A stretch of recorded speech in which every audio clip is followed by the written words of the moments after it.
Class is now in session. I'm Professor Hockey, and today we'll be discussing another player review, and today it will be Ryan Donato. So at this point, I feel as though we're taking a bit of a step back in terms of player sort of quality, I guess you could say. The first 5 players on this list were really kind of positive aspects of the Sharks thus for this season. You know, take a look at players like Knyzhov or Balcers or Ferraro. All 3 of these players really heavily surpassing expectations and performing quite well in the roles that they were given. Obviously, Evander Kane was the best player for the Sharks this season, and Tomas Hertl, even with his, somewhat struggles, he was still an effective player offensively for the Sharks. But from now on, as I said, we're taking a bit of a step back, and we're getting to some of the players who were maybe not given a huge opportunity, or were kind of disappointing, or players who did not live up to expectations. And the first one up here as the 6th best player for the Sharks this season, I have Ryan Donato, and he was a bit of a controversial player this season from both a fan and a coaching staff standpoint. So Ryan Donato was kind of brought in to be a bit of a top 6 forward for the San Jose Sharks. Now, obviously, Donato on his previous team, which was the Minnesota Wild, was not a top 6 forward, but the Sharks had a glaring hole in their top 6. Once you got past Meier, Labanc, Kane, Hertl, and Couture, that 6th forward spot was essentially up for grabs, and Ryan Donato was brought in as a bit of a front runner to fill in that spot. Now, at the start of the season, it ended up being John Leonard, but, a few games in, Ryan Donato was eventually given that opportunity. And he performed, I would say, decently well in that, but he was also a bit of a snake-bitten player this season, and as such, he eventually was moved off the second line, was moved into the bottom 6, and he never really managed to make his way out of that bottom 6, though not really that much fault to him. It just seemed as though Bob Booner really disliked Ryan Donato, and he was firmly inside of the Bob Booner doghouse. He did eventually find himself a decent spot on a solid third line. I believe it was Leonard, Donato, and Dylan Gambrell, but then soon after he would be moved off of that one. He'd get onto the 4th line, kind of stuck playing there, and eventually near the end of the season he actually didn't end up playing the last few games, which I thought was just kind of an insane choice from Bob Booner's standpoint, because the Sharks were icing players who I thought were significantly worse than what Ryan Donato could offer game in and game out. And it's not as though Donato was some sort of veteran who wasn't necessarily going to be with the team and was going to retire next season at age 38.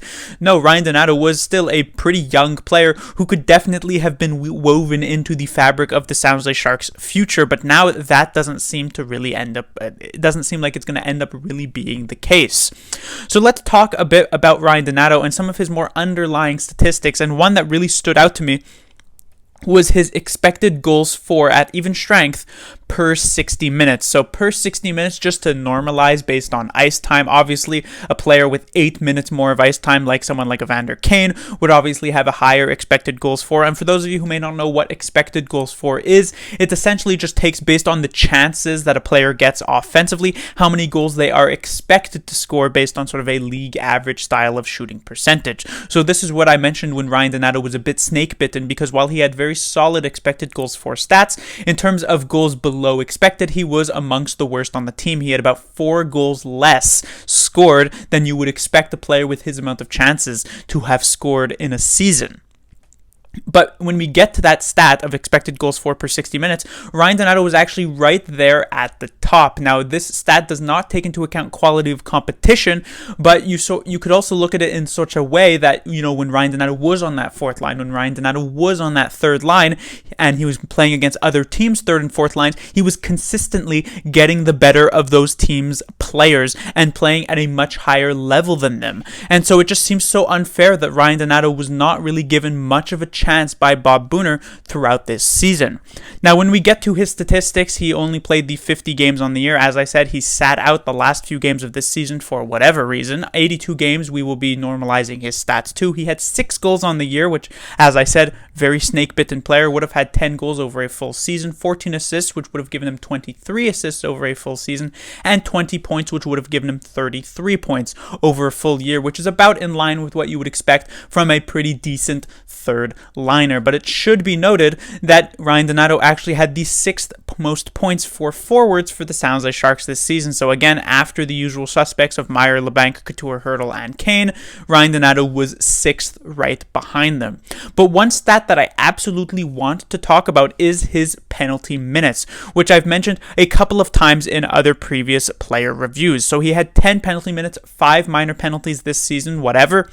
But what I want to talk about is the net penalties. As I said, also talked about these previously. With Evander Kane, I said he was a -3, so while he was drawing a ton of penalties, he was also taking a bunch, but -3 wasn't too bad. I also talked about how Knyzhov was actually not very good in this particular stat, and he needed to try and take less penalties in the defensive zone.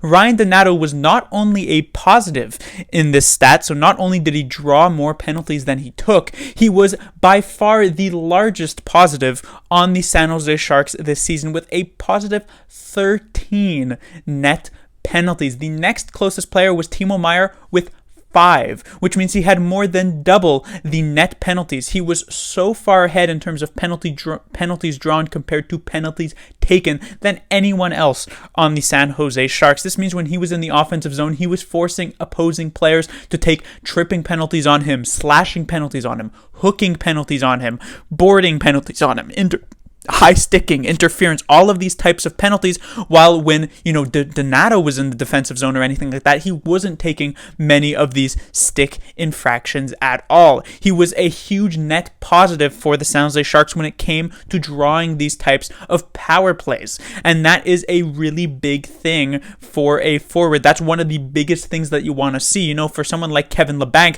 that's one of the sort of things that stand out from his game like a sore thumb, which is the fact that he is a player who takes a ton of useless minor penalties. And so it is just a huge positive that it still just goes to the point of not really giving me much of an explanation for why Bob Booner did not want to play Ryan Donato more. At the end of the season, Booner gave the sort of thing of saying that, we would love to have Donato back, but he needs to learn to play the right way, which usually means that a player needs to learn to play sort of a defensive game. And while Ryan Donato's defensive game was not necessarily insane, can we really say the defensive game of most of the Sharks players is all that good? I mean, once you move past players like Kane, Couture, and Hertl, players like Meier and Labanc, this is absolutely very far from what they excel at. Players like Meier and Labanc could frequently be caught just playing lazy on the back check. How many times have we seen the, other team score 3-on-2 goals, and then when they show the camera angle where you could see sort of the entire ice and you can see those Sharks forwards behind the attacking, other team's forwards, and you see them sort of just lazily back-checking, lazily skating, maybe even going off for a change. How many times did we see that? Way too many times. And so while Donato wasn't necessarily fantastic defensively, I felt as though he was at least putting in the effort, even if he was losing certain battles just due to a lack of strength and size. And when we move on to the ice time, this is sort of just a culmination of everything. 12 minutes and 36 seconds.